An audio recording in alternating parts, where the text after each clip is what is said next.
반갑습니다. 반갑습니다. 자, 지금 저희들이 익산 총부와 소태산 대종사 법설, 이제 총부의 그 유적이라다 초기 교단의 건축물 중심으로 그곳에 깃들어 있는 대종사님 법설을 같이 이렇게 보고 있죠. 그래서 저희들이 항상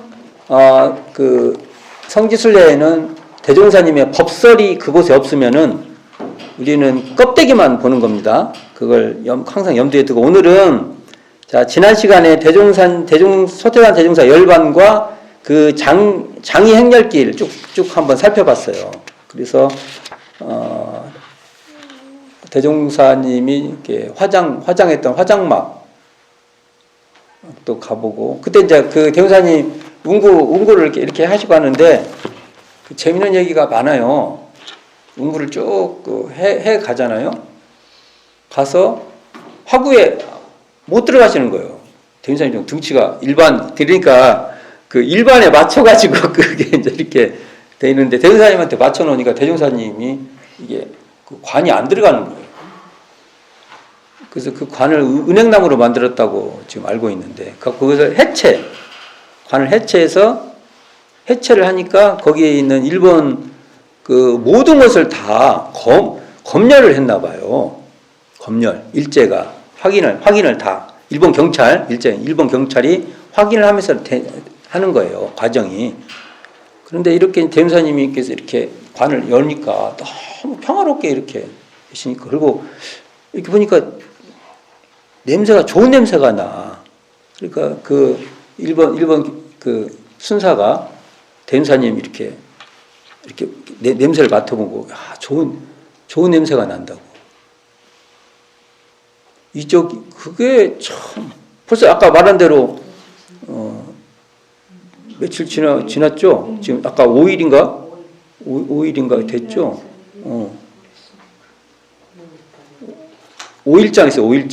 5일장만 돼도 이게 그렇잖아요. 그런 이야기도 있고 아까 그 이야기 다 전해지고 있어요. 그래서 화장을 하고 그날 바로 수습한 게 아니라 그 다음 날 수습하죠. 그러니까 그곳도 가서서 6월 1일 전후로는 우리가 기억해야 될 장소입니다. 거기에 나중에는 거기에 정말 그 표석 기념할 수 있는 표석은 언젠가 세워야 됩니다. 세워야 되고 그리고 나서 임시 묘역이라고 해서 지금 장자산 신흥정수장이라고 우리 현재 신흥정수장이죠. 거기 지금 산책할 수 있으니까 거기 가셔서 산책만 아무 이유 없이 산책만 해도 여기 대종산 여긴가 어딘가 알아야 이런 생각 할 거 아니에요. 한인 산책하시죠. 그래놓고 어딘지 모르잖아요. 이걸 발굴하는 과정에 정말 박용덕 교무님 주산 박용덕 교무 제가 옛날에 책 소개한 적 있죠. 그분 책도 한번 읽어보세요. 그분 책이 거기 자세하게 밝혀져 있어요. 이분도 처음에 우리는 그 대종산 임시 묘소가 수도산 여기 수도산 가까이 사시죠? 수도산에 묻힌 줄 알아갖고 그랬는데 나중에 어떻게 보니까 장자산에 왜 장자산에 묻히셨어요? 거가 북일명 공동묘지예요. 일본의 풍습이에요. 이 동네는 어디 공동묘지 묻히고 이 동네는 어디 공동묘지 묻히고 그래서 어떻게 돼 있냐면 그곳에 삼산종사님이 먼저 묻혀 계셨어요. 먼저 열반하셨으니까. 그래서 사진을 보면 그 당대 사진이 좀 남아 있는데 삼산종사님하고 대종사님 묘소가 이렇게 같이 이렇게 보이는 사진이 있어요. 여기는 없는데 사진이 있어요. 그런 사진이. 그래서 거기도 한번 가보시라. 자, 오늘은 어디를 할 거냐면 이제 소태산 대종사 성탑과 성비를 좀 살펴볼까 합니다. 총부에 가면 우리가 가장 많이 가는 곳 중 하나가 소태산 대종사 성탑이에요. 근데 유감스럽게도 성비는 안 보고 가요. 저는 무척 유감스럽습니다. 그래서 반드시 거리도 안 떨어져 있어요.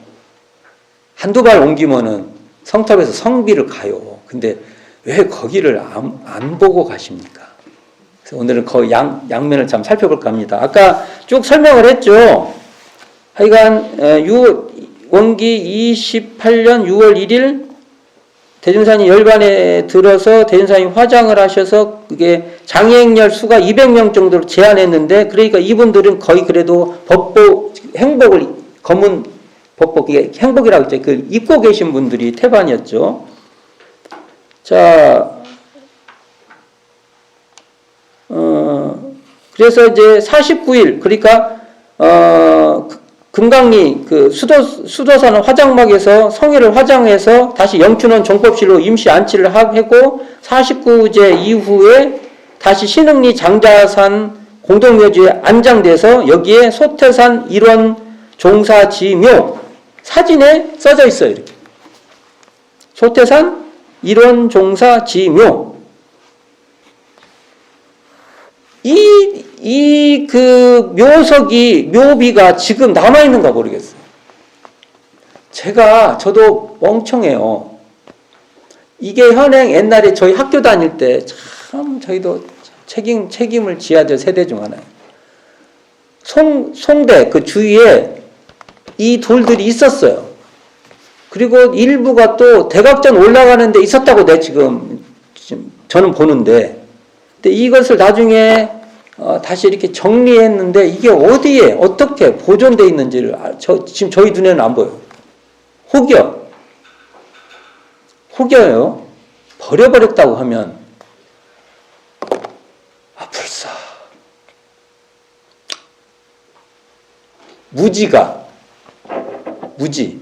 무지하면은 청구를 깨끗하게 해야 하잖아요. 맞죠? 그 선량한 마음이 참 게을렀으면 더 좋을 수도 있는데 어디에 남아있기를 바랍니다. 지금 현재 여기냐면 우리가 원불교 박물관 하면서 많은 부분을 박물관으로 이전됐기 때문에 박물관으로 이전돼 있기를 바랍니다. 그래서 삼산종사 그때 거기 장자산에 옆에 있었던 삼산종사 이렇게 묘비죠. 그것은 현재 원불교 박물관 거기 앞에 어딘가에 지금 세워져 있어요. 자세히 보면 있어요. 그게 장자산에 있었던 것을 옮겨온 거예요. 모르면 그것도 슉 지나가겠죠. 아셔야 됩니다. 알아야.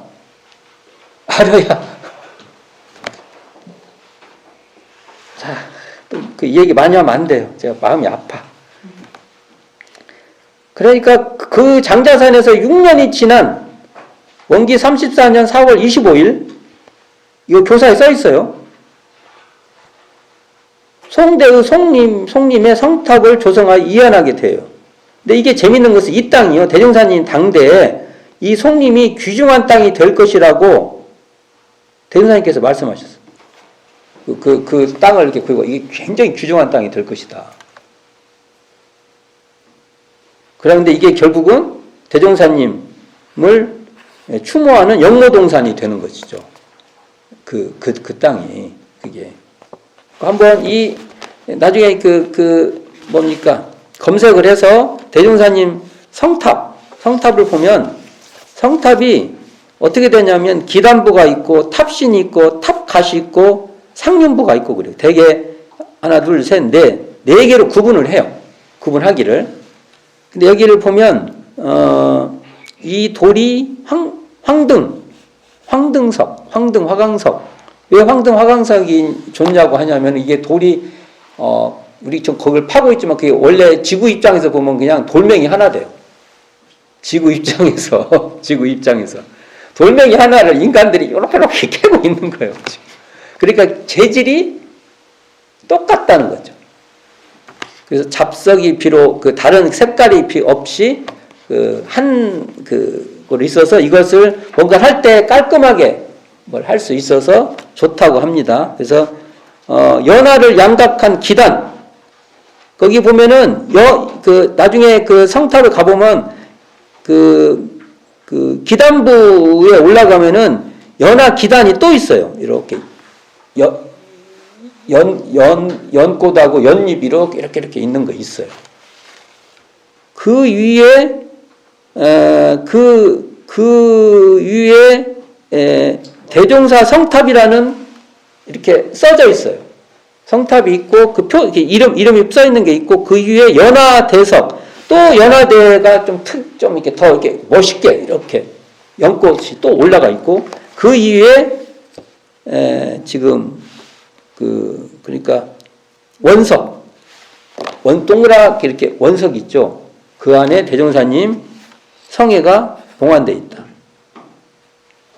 그리고 위에 이제 그 봉안대 위에 5개의 탑신이 있고 개석 위에 이제 마치 모자같이 이렇게 개석이라고 하죠. 개석이 있다. 그리고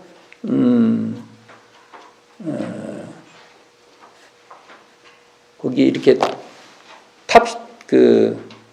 이렇게 다 5단이죠.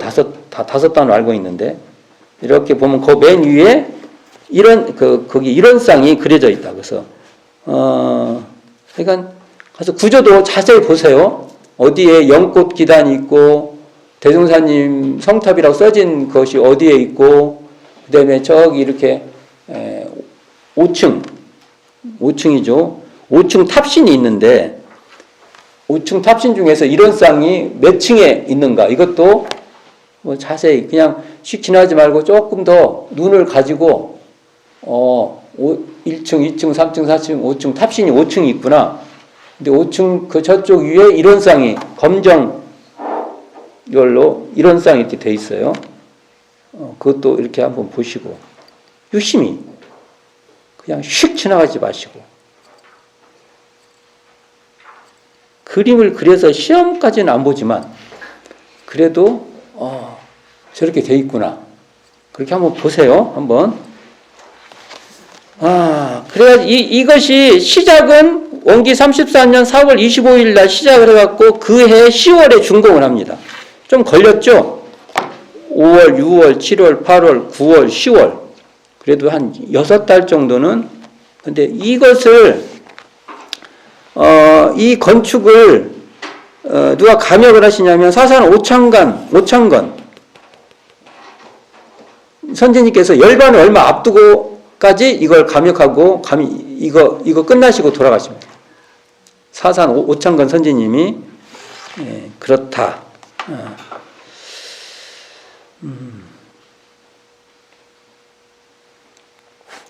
자, 지금 현재 처음 모습하고 지금 모습은 조금 다른 게 있어요. 밑에 기단석을 지금 나중에 그러니까 거기를 조금 더 기단석을 더 넓혀요. 그래서 지금 가보면은 밑변이 한 번, 두 번 이렇게 밑변은 크게 돼 있어요. 아마 그 기반의 안정성을 주려고 작업을 하신 것 같아요. 전에는 처음에 우리 출가해서 제가 출가했을 때의 모습하고 밑에가 더 달라져 있어요. 밑변이. 그건 설명하기 참 어렵네요. 하여간 우리는 기억하니까 그게 달라졌다 이렇게 아는데 자 그렇게 돼 있다. 그리고 그 주위에 이제 이렇게 돌렸죠. 13 병풍석 같이 돌려 있죠. 저희 처음에는 그거 없었어요. 제가 출가할 때만 해도 없었죠. 기반 돌리고 또 대종사님 친필인 사은 친필도 거기에 붙어 있고 옆쪽에 개성도 붙어 있는 그렇게 주변 공사의 장엄이 있죠. 이게 제2대 말 성업봉찬 일환으로 됩니다. 이게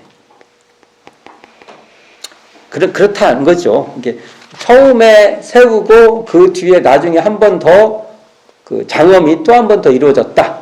이 정도 알아주시면 좋겠고 거기 있는 나무도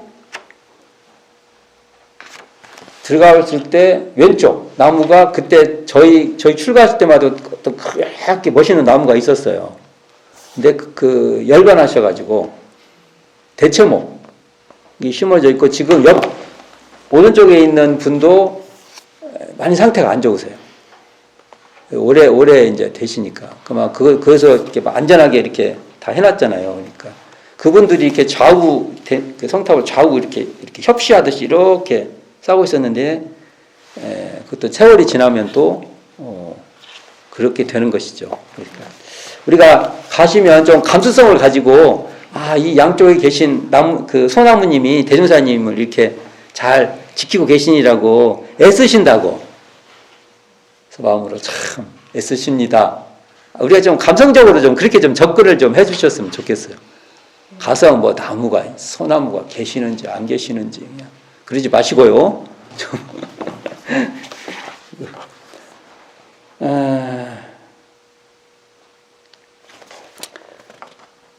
저희가 이게 성탑에 가면은 몇 가지 좀 고민을 이 성탑이 갖고 있는 정신, 이게 소태산 대종사 성탑의 정신이 뭘까?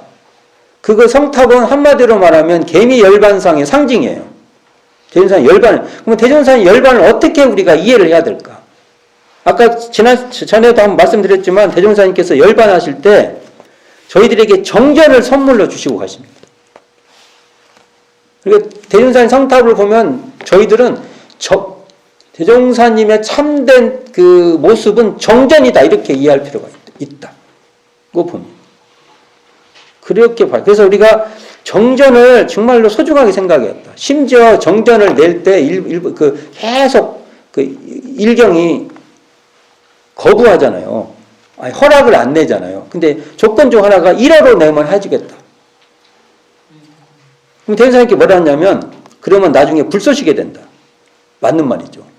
1호로 냈다가는 불쏘시게 된다. 그러니까 대종사님께서 반드시 한글에 한문 토를 달아서 만약 한글에 어렸으면 한문을 옆에 붙여서 한글로 내라 이거예요. 이건 참 대종사님 참 우리에게 엄청난 사랑을 주신 거죠. 그러니까 정전은 집대성 한 거예요. 대종사님께서 집대성을 해서 저에게 남기신 거죠. 그리고 아까도 말했지만 개성을 공회당에서 내리시잖아요. 원기 26년, 그러니까 1941년 1월에. 이때가 언제냐면 열반 16개월 전이에요. 1년 4개월? 맞죠? 16개월이면. 이때 개성을 내리는데 그것을 우리가 공전이라고 하잖아요. 공전. 이게 지금 대종경 부촉품 2장에 지금 그 법문으로 수록되어 있는데 저는 이 공전을 바로 이 법의 민주화라고 보는 거예요. 그러니까 그걸 받아서 내가 하면 되는 거예요. 따로 누가 주는 게 아니라. 한번 봉독해 보겠습니다. 옛 도인들은 대개 임종 당시에 바쁘게 전법 개성을 전하였으나 나는 미리 그대들에게 이를 전하여 주며 또는 몇 사람에게만 비밀로 전하였으나 나는 이와 같이 여러 사람에게 고루 전하여 주노라. 그러나 법을 오롯이 받고 못 받는 것은 이게 중요하잖아요. 법을 오롯이 받고 못 받는 것은 그대들 각자의 공부에 있나니 각기 정진하여 후일에 유감이 없게 하라. 성탑에 가면은 대종사님이 주신 이 개송, 옆에 개송 있잖아요. 거기서 개송이 붙어 있는 거예요. 그래서 왜 거기 개송을 옆에다 이렇게 붙여놨는 거 하지 마시고 그 개송이 대종사님 성탑이에요. 그러면 나는 과연 대종사님 말씀대로 법을 오롯이 받고 못 받는 것은 우리 각자의 공부에 있다는 것을 각성하고 있는가라고 한번 돌이켜볼 필요가 있다. 그리고 정전이 말씀이 드려지만 대종사님께서 밤을 이렇게 밤중을 아껴가면서 이렇게 탁 감정하셨다고 해요. 그게. 그래서 참 지금 종법실, 지금 영춘의 종법실에 가면 대종사님께서 한번 옛날 알콜 램프, 천재 원불교 기념관에 가면 소태산실이 있어요. 가보셔야 돼요. 거기 가면은 램프가 있어요. 그러면 제가 그걸 이렇게 보고 있으면 그 램프에 불을 켜시고 대종사님께서 연필로 이렇게 하셨다고 하더라고요. 갖고 이렇게 지워가지고 나중에 청소하러 가보면 지우개똥이 이렇게 쌓여있다는 거예요. 그것도 거기 가서 거기 박물관에 가셔서 이거 보면서 그 구조실 그래서 제가 우리도 한번 이렇게 랜턴 이게 있잖아요. 우리 여행 산에 가면 그거 하나 가져가갖고 한번 우리도 켜놓고 그렇게 명상을 좀 해볼까 이렇게 앉아서 대종사님이 그 고치고 했던 것이 그 켜놓고 우리가 정전을 놓고 그 마음을 또 느끼는 시간을 이렇게 가져보는 것도 이런 생각도 해보는 거예요. 상상을 우리가 많이 해볼 필요가 있다고요.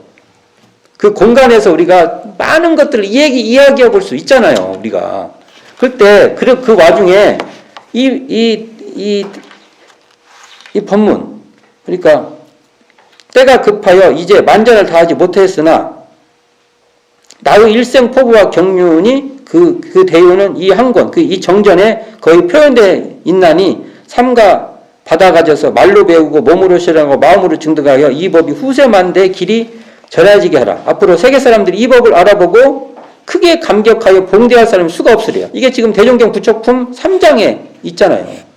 이것도 램프를 탁 켜놓고 그 마음을 우리가 명상해가면서나 이 법설을 한번 같이 쫙 읽어보면 이것도 우리에게 소중한 순례가 되지 않을까 하는 생각을 하게 됩니다. 또 공회당 경진동선 이게 원기 26년 1941년 1월 28일 오후 8시 이건 기록이 있어서 이제 정확히 알 수 있어요.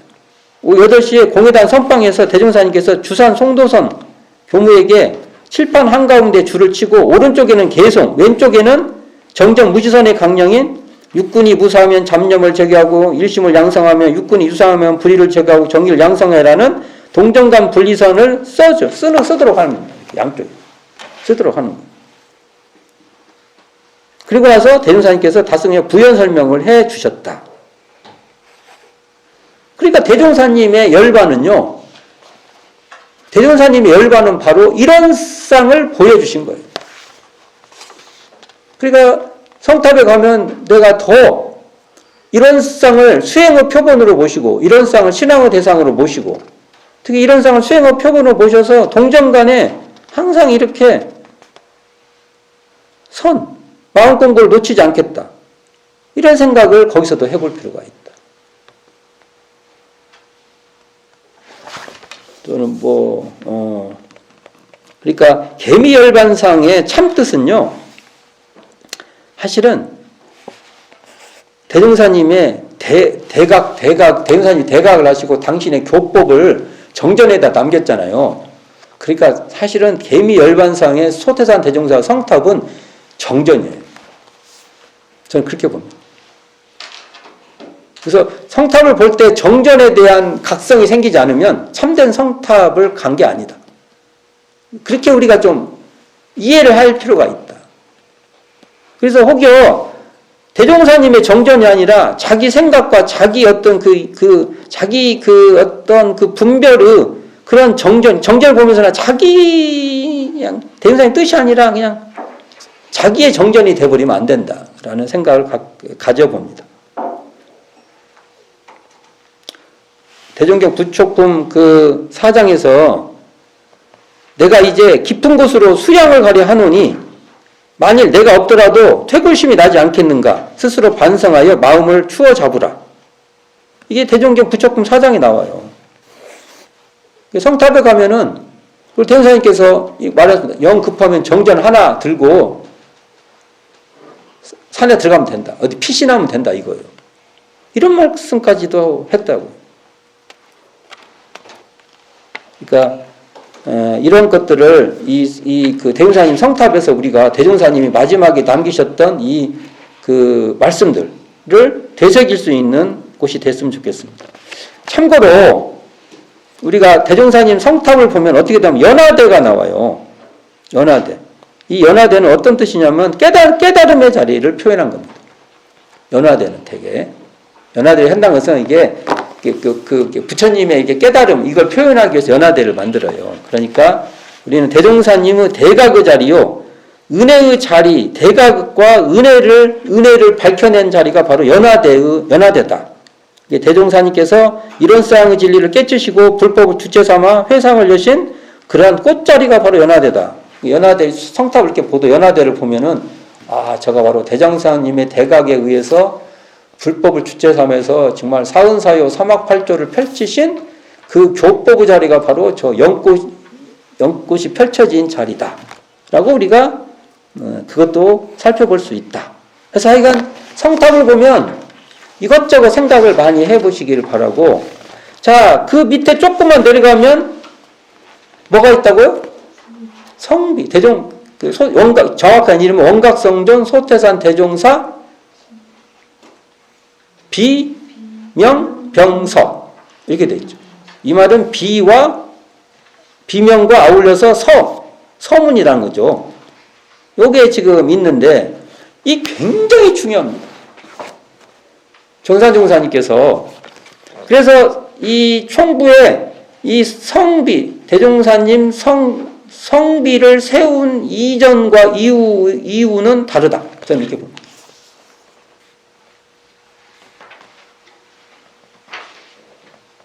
처음에 이 대종사님 성비를 유사님하고 호사님께 지으라고 해요. 유사 6월1 호산 2군일. 근데 정산용사님이 엄청 좋은 글이에요. 이게 읽어보시면 남아 있어요. 너무 좋아요. 근데 정산용사님이 이걸로 안 된다고 당신이 직접 지은 거예요. 이유가 뭐겠어요? 이유가 대종사님을 주세불로, 그 다음에 일원회상을 주세회상으로 이렇게 하신 이 관점이 부족하다고 느끼신 거예요. 그래가지고 이걸 원기 38년 6월 1일, 1일 때 그 제막식을 하죠, 제막. 원래 원기 38년 4월 27일 날 성비를 세우긴 해요. 그 제막식은 6월 1일 날, 그러니까 지금으로 말하면 6일 대제죠. 이날 제막, 봉건하고 제막, 세우는 거하고 제막하고 뭔 뜻이 있어요? 이게 아마 이제 다 건축을 해놓고 우리로 말하면 뭐죠? 봉불식. 맞네. 건축을 뭐지나 했는데 끝났는데 봉불식을 그런 식이죠. 이게. 그래서 이 비문의 핵심은요. 뭘까요? 세부에서 주세회상과 주세부를 명시했다는 거예요. 이게. 그리고 이 글씨는 누가 쓰셨어요? 강암 송성용. 이 글씨 진짜 잘 쓰신 거죠. 이것도 한번 재미삼아서 성비의 구조를 봅시다. 성비도 한번 구조를 보세요. 밑에 보면 기단이 있어요. 기단. 집으로 말하면 기초죠. 기초가 하나, 둘, 셋, 넷, 다섯, 5단으로 있어요. 5단. 근데 세 번째 단에 밑에서 한 번도 안 보실 거예요. 가셔서 찾아보세요. 1단, 2단, 3단에 뭐가 있냐면 연꽃이 새겨져 있어요. 4단에 무궁화.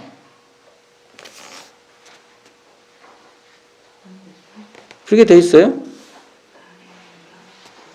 그리고 가만히 있어봐. 이게 3단에 연꽃, 4단에 무궁화, 그리고 3단 가운데에 일원상 이렇게 새겨져 있어요. 나중에 보면 연화 일원상이 양각돼 있어요. 그리고 5단은 연꽃 모양의 큰 받침대가 있어요. 연꽃 모양. 그리고 이렇게 비석이 있고 맨 위쪽에 보면은 3단으로 된 중첩된 연꽃이 있고 맨 위에 둥근 일원상이라면 안 되지. 원주. 이렇게. 그게 돼 있어요. 모양이 그렇게 돼 있어요. 그걸, 검색해보면 나와요. 그게. 이것도 좀 보세요. 그냥 가서 슉 지나가지 말고, 이걸 만드신 분이 얼마나 고민을 많이 하는데요. 저희가 해봐야 알아요. 만드는 분은 그냥 온갖 생각을 다 해서 만드는 겁니다, 이게. 근데 이걸 의미부여를 한번 해볼게요. 의미부여를. 그러니까, 맨 위에 보주 원월 둥근 달같이 밝은 이렇게 그것이 있고 달같이 밝은 이렇게 원 이렇게 공이라고 하기엔 좀 그렇고 그거 있고 그다음에 또 이 중간에 기단석에 원화 일원상 있는 이걸 제가 이제 해석을 한번 해보면 대종사님께서 깨친 이론상 진리, 이건 이게 보주 원어라고, 원어 이론상은 이론상 진리를 탓한다면 연화는 불법을 상징하고 무궁화는 한국의 국화로, 이것은 결국 어떤 뜻이냐면 이론의 진리를 종지로 불법을, 연화가 있으니까 불법을 주체 삼아서 무궁화, 한국으로부터 세외상, 이론회상의 문을 열었다는 뜻을 표현한 것이다. 해석이 꿈보다 해석이 좋죠. 자, 저는 그렇게 이제 이렇게 설치해 놓은 걸 그렇게 보는 거예요. 거기 보면 아까 말한 대로 한국을 상징하는 무궁화도 있고, 불법을 주체하는 연꽃도 있고, 이론상 진리를 상징하는 연화 이론상, 우리 보면 이론상을 그려놓고 옆에 이렇게 표시되어 있잖아요. 그 바깥에가 연꽃을 이렇게 표현한, 연꽃 잎을 표현한 거예요. 이걸 연화 이론상이라고 하는 거예요. 그리고 맨 위에는 이론상의 표현인 둥근 구슬 같은 걸 이렇게 표시해 놨잖아요. 이건 이론상을 뜻한다. 그래서 이렇게 해석을 해본 거예요. 그리고 대종사님 그 성비에는 제목이 맨 위에 원각선정 소태산 대종사 이렇게 쭉 이렇게 써져 있어요. 뺑 사면에 둘러서 써져 있고, 이 글씨가 쭉 이렇게 세로 쓰기로 돼 있잖아요. 근데 대종사라는 말에만 한 칸 띄어져 있어요. 그걸 피휘라고 해요. 띄어쓰기 없이 쭉 써져 있으니까 같이 쓰면 이게 띄어쓰기 없으면 헷갈리잖아요. 근데 더 이걸 이게 존중하는 의미가 있는 거죠. 그리고 끝날 때는 점 찍고. 그렇게 돼 있어. 가서 이거 한번 보세요. 어디가 띄어져 있는가 보세요. 제가 보기에는 이렇게 띄어진 게 한 13각 정도 나온다고 알고 있는데, 모르겠어요. 제가 이게 전에 그렇게 다 올렸을 거예요. 이것도 한번 찾아보고, 글씨체는 예서체, 해서체가 혼용되어 있다고 하는데, 이건 저도 잘 모르겠어요. 이런 거 잘 하시는 분한테 그러면 설명 겁나게 잘 들을 수 있습니다. 그리고 강암 송성용 이분께서 공회당 작은 방, 옛날에 성덕당이라고 붙어 있는데 지금은 안 붙어 있더라고요. 공회당 이렇게 가보면은 보는 쪽에서, 정문을 보는 쪽에서 오른쪽 끝터리에 있는 방에서 이 글씨를 쓰셨대요. 이게 옛날에 주산종사도 거기 계셨고, 어른들이 많이 계신 방이었어요. 그 방이. 근데 결국은 이름을 밑에다가 아무개가 썼다, 이거 다 있잖아요. 누가 쓰고 아무개가 썼다 하는데, 대종사님도, 정산종사님이 당신이 썼다는 이름이 없어요. 그러니까 이분도 내가 글씨를 썼다고 할 수 없다고 해서 안 써요. 그래가지고 이게 비보면 한 줄 정도가 비어요. 이렇게 끝털이. 그래서 처음에는 계산했는데 안 써서 비어있지 않을까라고 추정합니다. 꼭 그렇다고 말을 못하겠어요. 근데, 그런 것도 알면 이렇게 보고, 그걸 보면서, 이렇게 재미가 있어야 돼요. 이걸 볼 때. 이렇게. 근데 가보면 이걸 모르면 재미가 하나도 없죠. 그러니까 슉 지나가죠. 그냥. 이 내용에서 진짜 중요한 것은, 현재 이 중에 상당히 정산용사 법원 기원편 17장에 다는 아니지만 일부가 기록되어 있죠. 여기서 중요한 게 이거죠. 중요한 것 중에서 정신의 세력을 잃고, 교재 168쪽입니다. 정신이 세력을 잃고 물질이 천하를 지배하여 생명의 고해가 날로 증심하였나니 이것이 곧 구주이신 대종사께서 다시 이 세상에 출현하게 된 기원이다. 여기 뭐가 나와요? 구주가 나오죠. 근데 이 구주라는 내용을 뭐라고 했냐면, 쉽게 말해서 물질이 개벽되니 정신을 개벽하는, 정신 개벽을 하는 성자로서 대종사님을 구주라고 규정했다는 거예요. 이게 핵심이에요. 굉장히 중요한 겁니다. 그리고 맨 나중에 보면, 맨 마지막에 두 번째 줄에 이른바 백억 화신의 열애시요 직분성이 대성이다. 대종사님을 표현하신 말입니다. 그러니까 이건 정산종사님께서 이렇게 말씀하십니다. 이건 제 말이 아니라 정산종사 말씀입니다. 정산종사는 이 비문을 독송하는 제자들에게 이 비문을 쓰고 초창기에 제자들이 독송을 많이 하셨대. 근데 이 문장 너무 좋아요. 이거 읽어보면 항상. 독송을 하는 거하고 읽는 거하고는 좀 다른 것 같아요. 소리 내서 우리가 쫙 읽는 거하고. 근데 이렇게 하니까 정산정사께서 뭐냐면 비문은 대종사님을 주세불로 선포한 대선언이요. 누가 말씀하셨어요? 정산정사님 말씀하셨죠. 주세불로 선언한 거. 교리, 교사의 정강을 큰 흐름, 바른 흐름을 세운 대문장이다. 비문 가운데 우로지택, 일월지명 이란 대목은 대종사 은덕을 찬양한 것이다. 이보다 더 좋은 말은 없다. 대종사 비문은 예시, 기공에 그친 것이 아니다. 대종사님께서 모든 성인을 집대성하여, 맞죠? 집대성하여 세상의 주세부림을 법계에 선언한 것이다. 라고 말씀하신 거예요. 그러면서 자주 독송하여 여러 사람들이 듣게 하라. 이거 읽을 때마다 거기 가서 우리도 한번 이 독송을 한번 해볼까? 비문 전체에 놓고 우리가 가서 한번 우리가 한번 쫙 독송해서 녹음해갖고 쫙 한번 올려. 안 그러면 몇 명씩 돌아가면서 오늘은 내가 한번, 그 다음 주는 누가 한번, 6.1대제 전후로 한번, 이것도 한번 해보고 싶어요. 해보고 싶을 때가 있어요. 이것도 한번 독송을 쫙 하는 거예요. 그러니까, 우리가 이게 집분성이 대성의 주세불로 모시고, 우로, 비와 이슬이죠. 이슬 같은 법의 은혜를, 대종사님께서 내리시는 법의 은혜를 체감할 필요가 있다. 그리고 1월 같이 밝은 법의 지혜를 우리가 또 체득할 필요가 있다. 정사님의 말씀이니까 이게. 그래서 저희들이 이게 대종사님 성비를 이렇게 읽어봄으로써 교리와 교사의 바른 강령을 채받아서 교리에 정통하고 교사의 바른 거울로 우리가 삼아야 된다.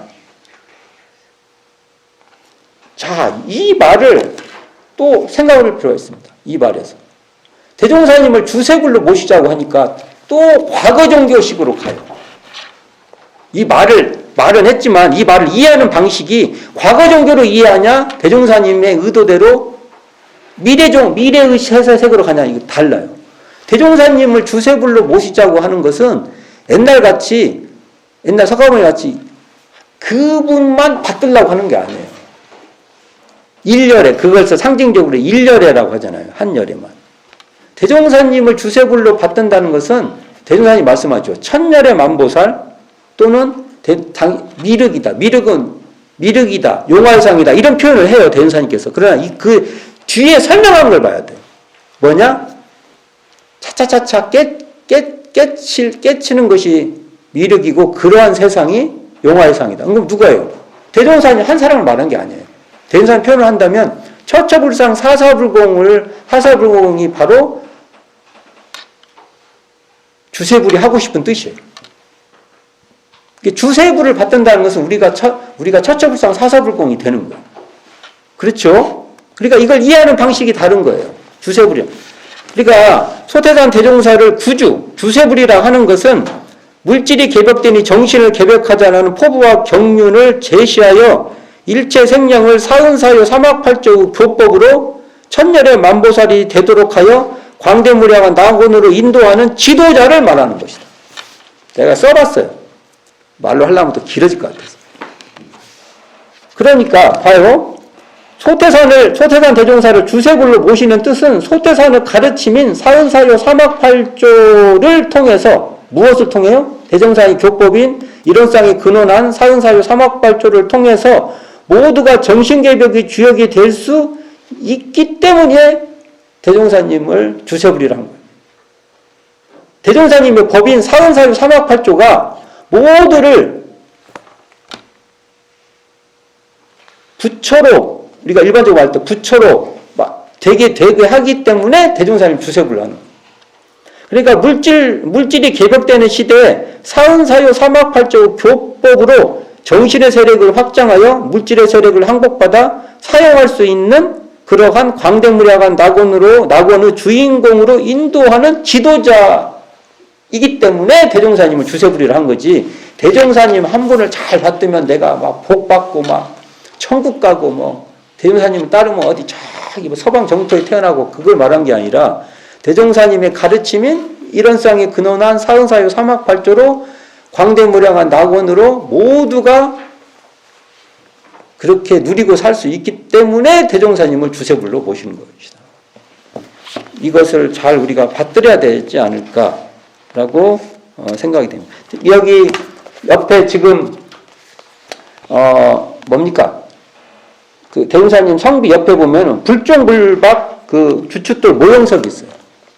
주춧돌 사진 나오죠 여기? 여기 옆에 그 옆에 나오죠? 171쪽에. 근데 이게 옆에 보면은 그 동그랗게 있는 것이 있죠? 이게 표석이에요. 표지석이에요. 여기 이렇게 돼 있어요. 이 돌은 조선왕조 태조 이성계가 개국 이듬해 1393년 계룡산으로 천도하기 위하여 왕국을 건설하다가 중단한 궁궐토에 남아있는 수백 개의 초석 가운데 하나로 불종불박이란 명문이 새겨져 있다. 이 명문은 무학대사가 새긴 것으로 구전되는데 원불교 삼동원 예터에 신도환이라고 우리가 보통 했죠. 우리 삼동원, 신도환 삼동원이죠. 예터에 있었던 것을 원형 그대로 복원하여 여기에 세운다라고 적고 있다. 그러니까 이게 불종불박을 어떻게 이 터, 그러니까 이 불종불박이 있는 곳에 대종사님께서 원기 22년 1937년 4월에 직접 가보세요. 그래갖고 이 명문을 보십니다. 이게. 그리고 정사종사는 이 신도환이 이걸 중시해 이곳에서 삼동원을 건설하죠. 근데 이 불종불박, 이게 부처불, 으뜸종, 불처불, 박시할 때 박. 이걸 어떻게 해석하냐면 장차 불교가 세계의 으뜸된 주교가 될 것이고 그러한 불법을 주장하는 사람은 박씨가 될 것이다. 라는 예언으로 보고 있습니다. 이게 소태산 박중빈을 가리키며 이것을 소태산 박중빈을 가르치며 원각성존이신 소태산 대종사께서 내놓으신 깨달음의 법, 이 불법을 깨달음의 법으로 보는 거죠. 법이 으뜸이 되어 미래의 불법을 개척하라는 뜻으로 우리가 해석을 하죠. 뜻으로. 그래서 옆에 이렇게 세워놔 본 거죠. 왜 이게 세워져 있지? 하고 보지 마시고 그런 뜻으로 있다. 자, 오늘 제가 대종사님 성탑하고 성비, 그러니까 성비가 세워짐으로써 대종사님을 주세불로 모시고 일원회상을 주세회상으로 하는 그러한 사고방식이 생기는데 이것은 과거같이 우리가 대빵이야 이 말이 아니에요. 미래 시대의 책임이 주어져 있다. 이렇게 하고 모두가 부처가 될 수 있도록 처처불상 사사불공이 꼽힐 수 있도록 하는 책임이 우리의 역할이다라고 선언한 거예요. 그리고 그 전까지는 마치 대종사님을 조사, 그러니까 대종사님이 불교정제를 하니까 한계가 있으니까 조사의 입장에서 그 책을 쓴 거예요. 여기 정산용사님께서 땅 비석을 세워가서 그거 아니야. 대종사님이 바로 직분성이 대성, 백옥하신의 열애의 모습으로서 하셨다고 명시해서 항상 총구를 가시면 성탑을 보시고 성비를 그냥 패스하지 마시고 제발 가셔서 아까 같이 여러 가지 그 형태 또 보시고 성비를 거기서 우리가 한번 쫙 독송해 볼 수 있는, 쭉 한번 읽어볼 수 있는 그런 기회도 평생에 한 번 정도는 가질 수 있는 저희들이 되기를 바란다. 그리고 성탑에서 정말 대종사님 성탑의 중심은 대종사님 성탑의 모습은 정전이다. 대종사님 성탑 이코르 정전이다. 대종사님의 법의 원형은 정전에 담겨 있으니까. 그래서 거기 가면은 정전을 정말로 더 정전의 눈이 밝아질 수 있는 성탑 참배, 대종사님 성탑 참배가 되기를 바라면서 오늘 이 시간 마치도록 하겠습니다. 수고하셨습니다.